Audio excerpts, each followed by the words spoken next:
And siguro kung mahirapan tayo na i-uphold yung ganito, such as law enforcement and rights awareness, magkakatalo na lang kung amongst the ranks of our public officials ay hindi po nag-agree doon. Lalo na if we have a senator who will say na okay lang na makalaya at may second chance yung isang rapist na mayor, habang yung mga mahihirap ay madaling tokhangin na lamang. Yun lang, maraming salamat. Yes, Chair, can I react? of course, of course. Ang layo naman ng sinasabi mo, Mr. Kasama ba yan dito sa hearing yung comment ko na yon? Ang layo naman.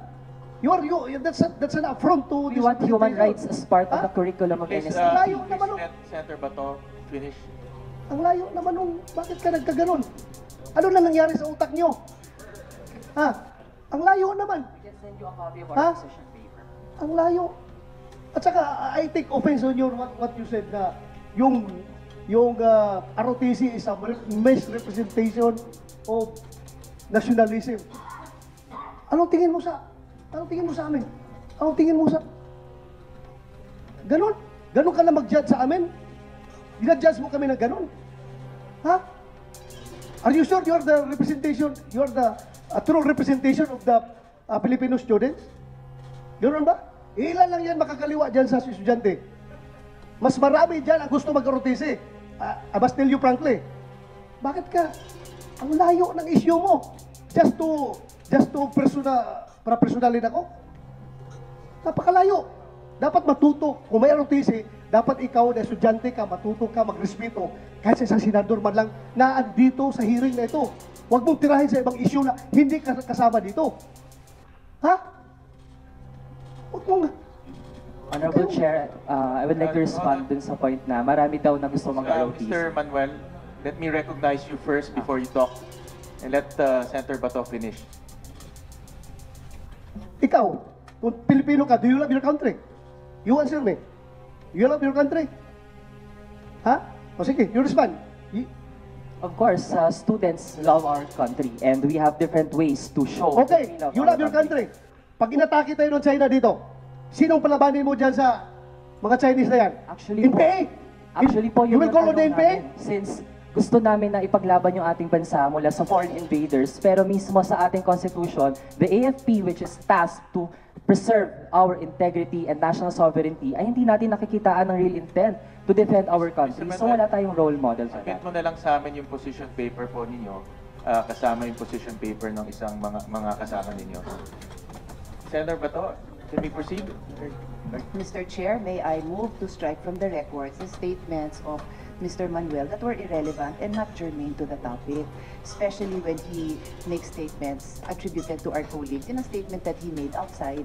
And may I also request the Chair to remind all our guests who are here as guests to please show respect for the members and again, not to bring up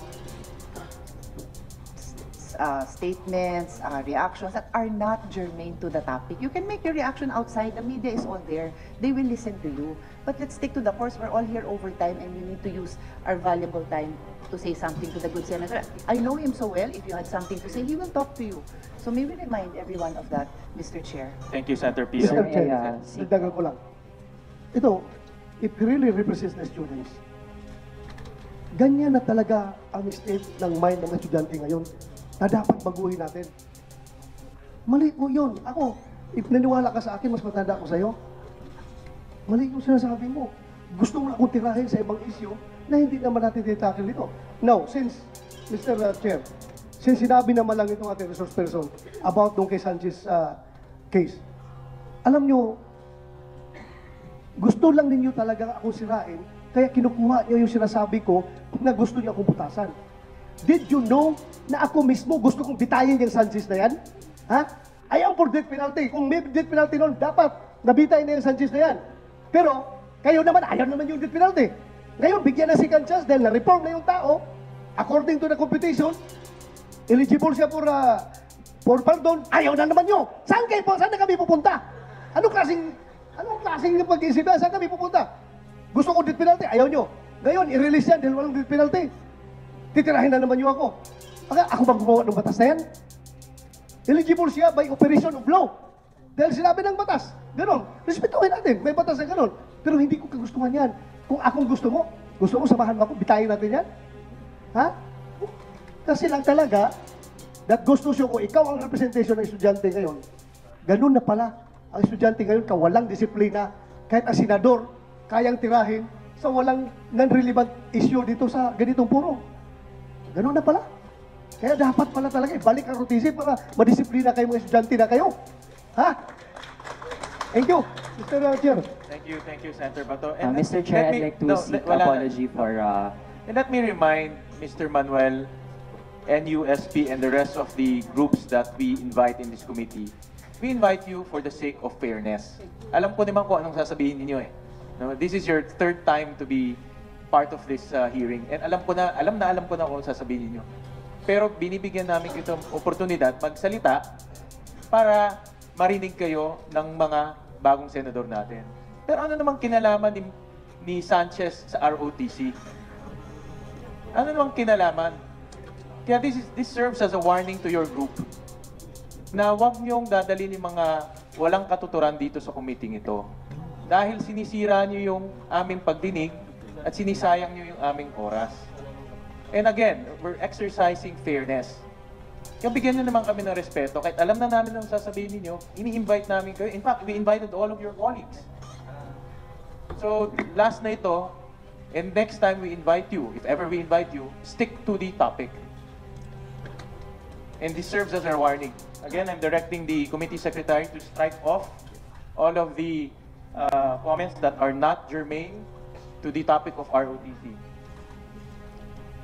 Mr. Chair, gusto ko lang malaman nila na baka mamaya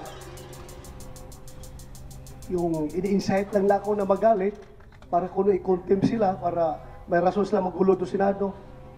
Wala akong pakialam, umuwi ka, hindi ka na may kukulong dito. Wala kaming pakialam sa'yo. Mr. Chair, I'd just like to apologize for the irrelevant remark that I made earlier. I was just carried away by my emotion, especially with the topic at hand. But I pledge that it will not happen in future hearings wherein we will be invited. So once again, I apologize for what I said.